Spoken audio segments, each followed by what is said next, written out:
엘리사가 행한 기적의 의미, 엘리사가 행한 기적의 의미이란 제목으로 말씀을 상고합니다.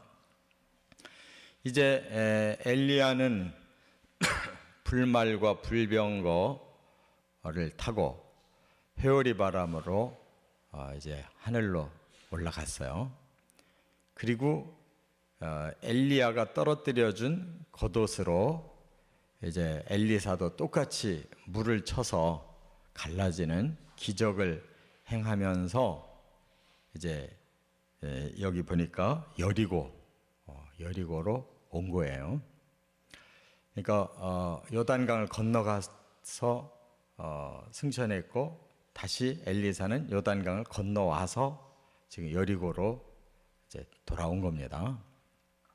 그럴 때 이미 이제 거기 선지자 제자들이 이제 그 모든 것을 멀리 봤다고 그랬잖아요. 50명의 제자들이 멀리서, 그러니까 요단강 건너편에서 일어난 사건들을 다 봤잖아요. 그 기적을. 그 다음에 또 하나는 이 여리고가 너무 물이 나빠가지고 이렇게 그 토산이 열매를 맺지 못한다. 그걸 보고 또 엘리사가 물을 싹 고쳐주잖아요. 또 하나는 베델이라는 곳으로 이제 옮겨갔더니 그곳에서 아이들이 엘리사를 막 조롱하는 걸 보고 엘리사가 하나님의 이름으로 저주를 했더니 갑자기 암곰 2마리가 숲에서 나타나서 그 아이들을 다 물어 죽였는데 42명이나 됐다 그랬거든요. 이 도대체 기적은 분명히 대단한 기적인데 막 이해가 안 되는, 왜 아이들이 조롱했다고 뭐 이렇게 사역을 시작하자마자 막 함부로 죽이고, 이게 무슨 기적의 의미인가 우리가 대단히 궁금해요. 그러나 여기에는 하나님이 아주 일사불란하게 보여주시는 그런 원리가 있는 거예요. 새로 사역을 시작하는 엘리사를 통해서 하나님이 무슨 일을 하시려고 하는 건지 그걸 보여주신다 그 말이에요. 그렇기 때문에 절대로 뭐 이해 못할 그런 혼란한 기적이 아니라는 거, 우리가 조금만 더 깊이 들어가 보면 오늘도 우리들에게는 똑같은 하나님의 기적을 우리에게 주시고 거기에 뚜렷한 원리가 있다는 거예요. 첫째, 여기 15절부터 18절에 보면 하나님의 성령 원리를 보여주셨다 하는 거예요. 하나님은 성령을 보내셔서 당신이 원하시는 사역을 하게 하신다는 거. 이게 뭐냐? 조금 전에 말씀드린 것처럼 이제 여리고로 돌아왔을 때 그 선지 학교에 제자들이 다 나와서 엘리사를 영접합니다. 근데 그들이 그 앞에 무릎을 꿇고 절을 하면서 그를 엘리야를 대신한 이런 사역자라는 것을 그들이 인정을 해요. 그러면서 그들이 한 말이 성령이 하시는 일이라 이렇게 인정을 해요. 그러니까 그들이 왜 엘리야를 섬겼다가 이제는 엘리사를 섬기느냐? 사람을 보고 섬기는 게 아니잖아요. 엘리야가 얼마나 위대한 일을 했어요. 그러나 이제는 하나님이 그 엘리야를 사용하신 그 성령께서 이제는 엘리사를 사용한다는 걸 봤거든요. 그러니까 엘리사가 똑같이 엘리야처럼 기적을 행하면서 그 물을 가르고 온 걸 보고 그대로 받아들여요. 그러니까 우리가 사역의 원리라는 것은 사람이 하는 게 아니라는 거예요. 엘리야가 아무리 위대해도 하나님이 그의 사역을 이제 끝내시면 엘리야는 사명을 다하고 가는 겁니다. 그 다음에 하나님이 엘리사에게 성령을 부어주시면 똑같이 기적을 일으키면서 하나님이 하는 거예요.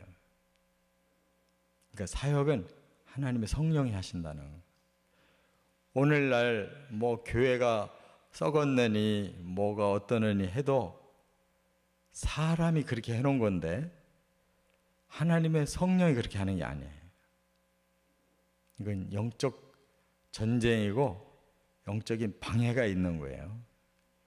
그렇기 때문에 우리가 그럴수록 하나님의 성령께 의존해야 되는 거예요. 사람들의 마음이 성령으로부터 멀어질 때 이렇게 되는 거예요. 다시 하나님의 성령을 모시는 변화의 운동이 일어나야 돼요. 성령이 그냥 오시나요? 말씀을 통해 오시고 기도를 통해 오시는 건데, 말씀이 점점 하나님 중심의 말씀이 아니고 점점 세상 중심의 말씀으로 자꾸 바뀌니까 성령이 임할 수가 없어요. 기도도 자꾸 물질적인 그리고 사람의 욕망을 구하는 기도만 자꾸 하니까 기도의 영이 임할 수가 없어요. 이게 사람의 잘못이지 하나님의 문제가 아니에요. 우리가 성령께 초점을 맞춰야 돼요. 하나님의 성령을 우리가 구하고 그 성령을 모시면 누구든지 엘리야도 되고 엘리사도 되는 거예요. 그런데 오늘 본문에 보니까 그 제자들이 한 가지가 부족한 게 있어요. 엘리야가 분명히 올라가는 걸 봤는데 잠깐 올라가서 어디 가서 떨어졌을 거다 이렇게 생각해요. 하늘로 불러 올리셨다는 생각을 못해요, 이 제자들이. 그래서 우리 엘리사가 이제 사역을 이어받은 거는 우리가 알겠는데, 우리 스승인 엘리야의 시신을 찾아서 장사 지내줘야 될 거 아니냐. 그래서 그 50명이 계속 주장을 하니까 엘리사는 하늘로 승천했다는 걸 알고 있지만 그들이 못 믿고 자꾸 시신 찾겠다니까 허락을 해요. 3일 동안 이리저리 다 찾아다녔는데 못 찾아요. 그러니까 성령이 하시는 일을 우리가 제한하면 안 돼요. 성령은 하늘까지 끌어올리시는 거예요, 우리를. 나중에 우리가 승천, 하늘로 올라가는 거예요. 이 땅에서만 역사하는 성령이 아니셔요. 저와 여러분들을 천국까지 인도하시는 성령을 믿으시 바랍니다. 괜히 헛된 생각, 사람의 생각으로 성령이 하시는 일을 제한시켜서 이 땅에서만 어떻게, 아니에요. 정말 중요한 건 우리를 하늘로 올리시려고 하는 거예요. 확실하게 믿고 성령을 모시기를 바랍니다. 두 번째, 19절부터 22절까지는 하나님의 구원 원리를 보여주셨다는 거예요. 이 두 번째 기적이 뭐였어요? 여리고 물이 나빠서 토산의 열매를 맺지 못하고 다 떨어진다는 거예요. 근데 지금도 성지순례 가면요, 다른 지역보다도 이 여리고가 농사가 잘 되는 곳이에요. 물이 좋아서. 왜 그렇게 물이 나빠졌을까? 그 이유를 우리가 올라가 봐야 돼요. 이 여호수아와 그 이스라엘 군대가 여리고로 제일 먼저 들어가서 정복을 하죠. 그때 여호수아가 여리고를 저주해요. 하나님의 심판을 내린 이곳에 누군가가 다시 세우려고 한다면 그를 하나님이 저주할 거다. 그런데 여기 열왕기상 16장에 보면 히엘이라는 베델 사람이 그거 모르고 여리고성을 다시 건축하려다가 죽어요. 저주받고. 그래서 그동안 고생해왔어요, 여리고 사람들이. 그런데 이제는 엘리사를 통해서 하나님이 이 땅을 변화시키겠다는 거예요. 저주를 풀겠다는 거예요. 그래서 엘리사가 소금을 가져오게 해요. 새 그릇에다가 소금을 가져오게 해요. 그리고 물 근원을 찾아가서 그 소금을 뿌려요. 그러니까 그때부터 여리고의 물이 이 좋은 물로 바뀌어져서 열매를 맺기 시작했다는 거예요. 그러니까 여기에는 저주와 그 저주를 풀고 구원이 임하는 아주 중요한 사건을 이제 처음 시작하는 엘리사를 통해서 기적으로 보여주신 거예요. 눈으로 그들이 확인하도록. 아, 하나님이 역사하시면 저주도 이렇게 풀어서 구원을 주시고 축복을 얻게 하시는구나 하는 걸 엘리사를 통해 보여주시는 거예요. 이게 구원이라는 거예요. 그 오랜 세월 동안. 그러니까 여리고를 정복할 때 그 저주가 오랜 세월이 지났잖아요, 지금. 적어도 500년 이상 훨씬 지났을 거예요. 그런데 그때 이제 하나님이 다시 여리고를 저주를 풀어주시니까, 소금이라는 건 뭘 말해요? 정결함을 말하잖아요. 저주를 풀어버리는 것이 정결함이잖아요. 그래서 하나님께서 이제 이 땅이 정결해졌다. 이제는 심판이 다 끝나고 내가 이 땅에서 새로운 축복을 줘야 되겠다. 소금을 통해서 그걸 보여주신 거예요. 그러니까 하나님의 일은 뭐냐? 저주받은 이 땅을 풀어버리는 거예요. 깨끗한 땅으로, 거룩한 땅으로. 그러면 다시 축복이 임하는, 이게 구원의 은혜인 줄 믿습니다. 세 번째, 23절부터 25절까지는 하나님의 심판 원리를 보여주셨다 하는 거예요. 엘리사가 베델로 올라갔는데 아이들이 엘리사를 보고 대머리라고 조롱했다고 그랬어요. 그랬더니 하나님의 이름으로 저주를 하니까 암곰 2마리가 나와서 42명 애들을 죽였대요. 이 도저히 이해할 수가 없잖아요. 근데 이것도 하나님의 심판 원리예요. 엘리사가 왜 베델로 갔는가를 아는 게 중요해요.